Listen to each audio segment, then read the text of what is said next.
Hello प्यारे बच्चों, कैसे हो भाई? सब मस्त। तो आज फिर से लेके आ गए हम आपके लिए फाइलम से स्टार्ट कर रहे हैं। आज बेसिक्स आपका सारा समाप्त हो चुका है और आज जो हमारा पहला फाइलम है, फाइलम पोरीफेरा। ठीक है, तो आज हम पहले फाइलम के बारे में बात करेंगे और ऐसे ही एक एक फाइलम के बारे में मैं रोज रोज बात करूंगा और आपको अच्छे से याद करा के भेजूंगा ऐसे ही। ठीक है, तो फाइलम पोरीफेरा होता क्या है वो जानेंगे, कैसा होता है, क्या पाया जाता है इसमें, सारी चीजें डिटेल पाई जाएंगी जो भी, वो सब मैं आपको बताऊंगा एक एक करके। ठीक है, और इसके एग्जाम्पल भी आपको याद करा दूंगा। ठीक है, तो बात कर लेते हैं सबसे पहले मेंबर ऑफ पोरीफेरा के। ठीक है, member of this phylum commonly known as क्या होते हैं? स्पंज। इसमें मैक्सिमम या मोस्टली आप बोल सकते हो इसमें पाए जाते हैं क्या?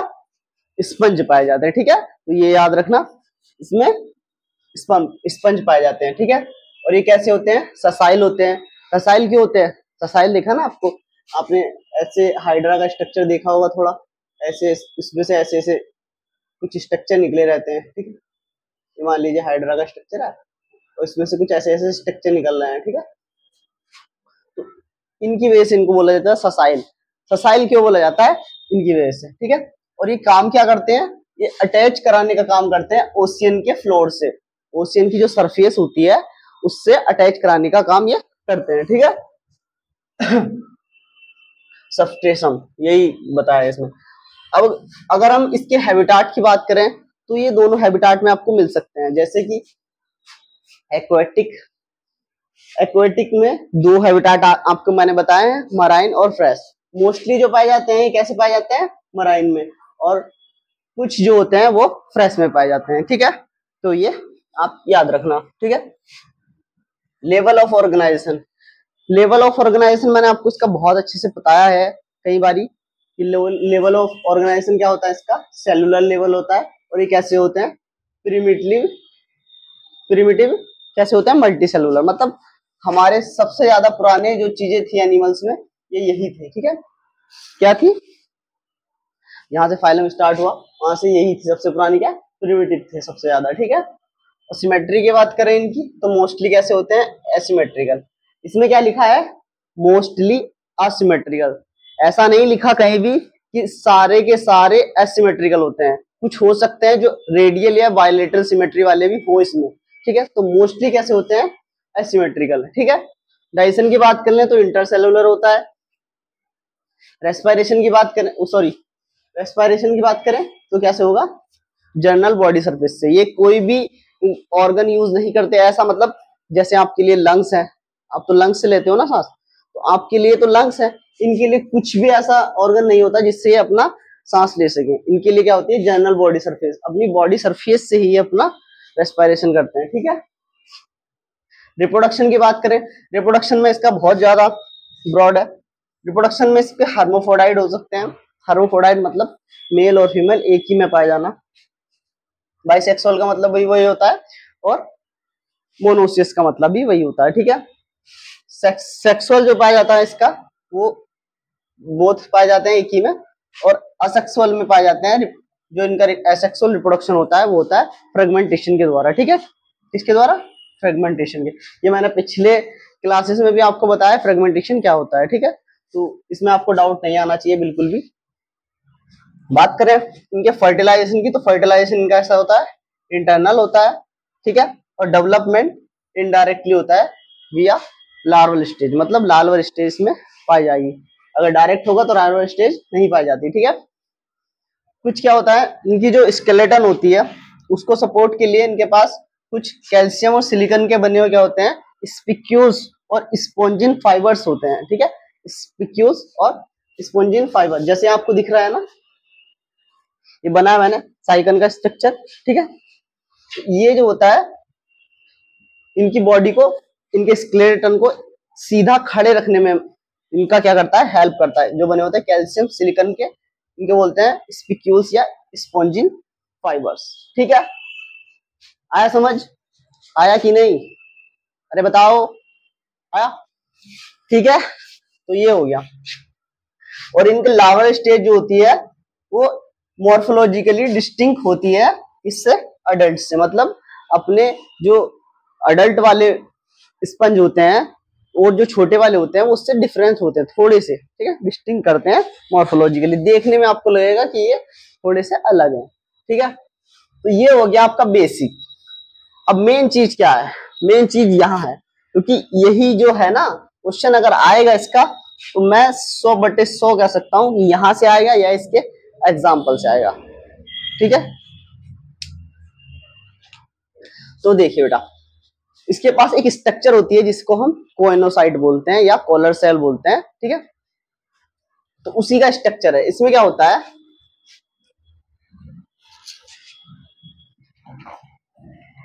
ये डायग्राम अच्छे से समझ लेना, ये डायग्राम समझ में आ गया, समझो पूरा पोरीफेरा का आपका हो जाएगा, ठीक है।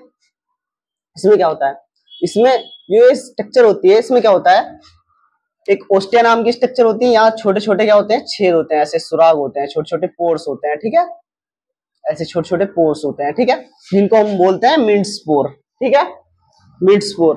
तो ये होता है, इसको बोलते हैं ओस्टिया, ठीक है, क्या बोलते हैं, ओस्टिया, ठीक है। ओस्टिया से क्या है, वाटर अंदर जाएगा, ठीक है, वाटर की एंट्री हो जाएगी, ठीक है, यहाँ से वाटर की एंट्री हो जाएगी। और ये वाटर कहाँ रुकेगा, बीच में एक कैविटी होती है, इस कैविटी को बोलते हैं हम क्या, स्पंजोसील। इस कैविटी को बोलते हैं क्या, स्पंजोसील। ये कैविटी को बोलते हैं हम स्पंजोसील। यहाँ वाटर रुकता है और देखो 3 चीज होती है, एंट्री करेगा, ठीक है, फिर रुकेगा, रेस्ट करेगा एक जगह, फिर क्या आएगा, एग्जिट। यही होता है ना, हमेशा आपने देखा होगा, एंट्री करेगा, रेस्ट करेगा, फिर उसके बाद क्या हो जाएगा, एग्जिट हो जाएगा। तो ये जो एंट्री करता है वो करता है कहां से, ओस्टिया से, मिड स्पोर्स के द्वारा, छोटे छोटे पोर्स होते हैं उनके द्वारा क्या होता है, वाटर यहाँ पे एंट्री कर जाता है और कहाँ रुकता है, स्पंजोसील में। और कहां से बाहर जाता है, ऑस्कुलम से। ऑस्कुलम से क्या है, एग्जिट कर जाता है। Single large opening for exit of water. Water की एग्जिट के लिए क्या होती है, ये ओपनिंग होती है, ठीक है, एक ही ओपनिंग होती है, सिंगल, वो भी बड़ी, देख रहे हो कितनी बड़ी है, सिंगल लार्ज ओपनिंग, ठीक है। यहां तक समझ में आया, ठीक है। अब बात करते हैं इसकी कॉलर सेल की। तो कॉलर सेल का क्या काम होता है, कॉलर सेल क्या हो जाती है, इनको कोएनोसाइट सेल भी बोलते हैं हम, ठीक है। और ये लाइन होती है किससे, स्पंजोसील से, जो मैंने यहाँ पे आपको बताई थी, ठीक है, जो कैविटी बताई थी उसी से क्या होती है, लाइन होती है, ठीक है, आया समझ। तो ये यहाँ से इससे लाइन होती है और इसमें कुछ ऐसी फ्लैजिलेटेड सेल बोलते हैं इनको, ठीक है। ये आपकी समरी में पीछे लिखा हुआ है शायद, मैं अगर गलत नहीं हूं तो समरी में लिखा है, ये फ्लैजिलेटेड होती है। ये एक्चुअली में ऐसी होती है, छोटी छोटी सेल होती है, इनमें यहाँ पे फ्लैजिला होता है, ठीक है। तो फ्लैजिलेटेड होती है, ये याद रखना, ठीक है। इनका काम क्या है, ये इंपॉर्टेंट है, हेल्प इसमें करती है। तो ये रेस्पिरेशन एक्सचेंज में करती है, मतलब गैसेस एक्सचेंज में, रेस्पिरेशन में हेल्प करेंगी। एक्सक्रीशन में जो आपका वास्ट मटेरियल होता है उसको बाहर निकालने में काम आता है, ठीक है। गैदरिंग ऑफ फूड, फूड को डाइजेस्ट करने में भी इनका बहुत बड़ा योगदान है। तो इसको याद रखना, कोएनोसाइट सेल को, ये बहुत ज्यादा इंपॉर्टेंट है। इसमें यही पूछते हैं कि, और इसको क्या बोलते हैं, वाटर कैनाल सिस्टम, ठीक है, इसको ही बोलते हैं हम क्या, वाटर कैनाल सिस्टम, ठीक है, ये याद रखना आप। तो ये आपका हो गया, ठीक है। अब इसके एग्जाम्पल की अगर हम बात करें, साइकन होता है, इसको हम साइफाई बोलते हैं,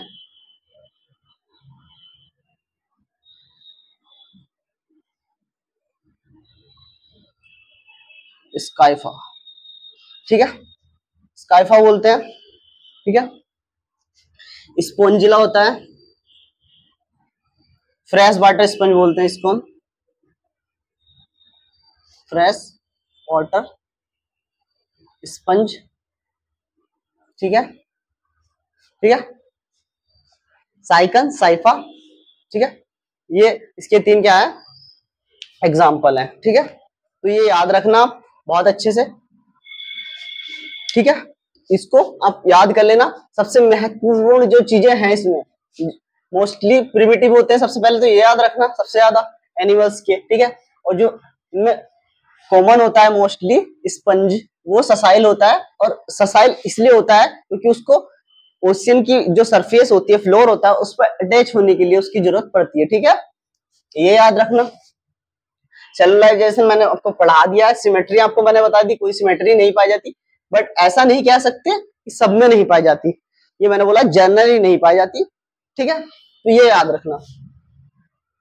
ठीक है, यहां तक ठीक है। ठीक है, ये सब हो गया। ठीक है, तो इसके एग्जाम्पल की मैं एक शॉर्ट ट्रिक आपको बता दूंगा, एक छोटी सी वीडियो बना के, वो याद कर लेना। ठीक है, आज के लिए इतना ही।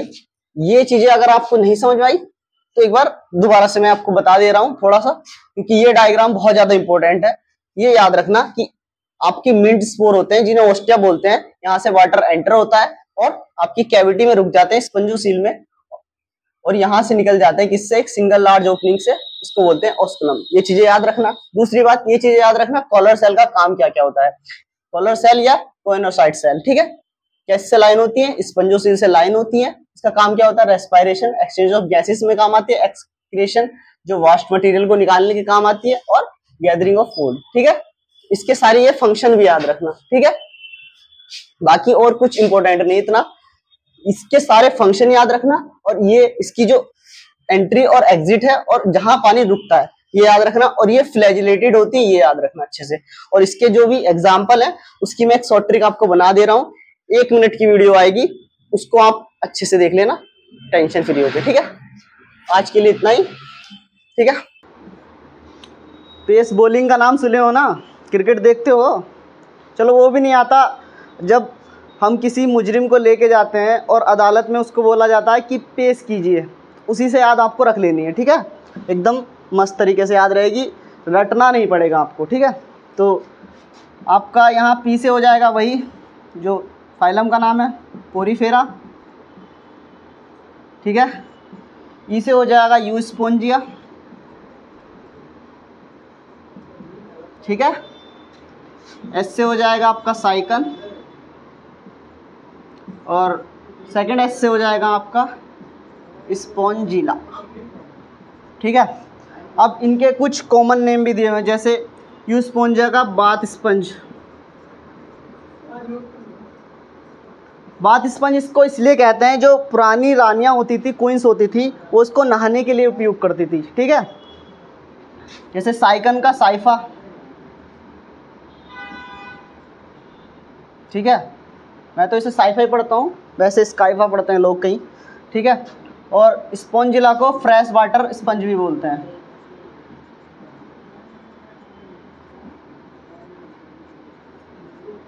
ठीक है, तो ये हो गई आपकी पोरीफेरा की। आगे आपको मिलेगी स्लेंट्रेटा की। Thank you.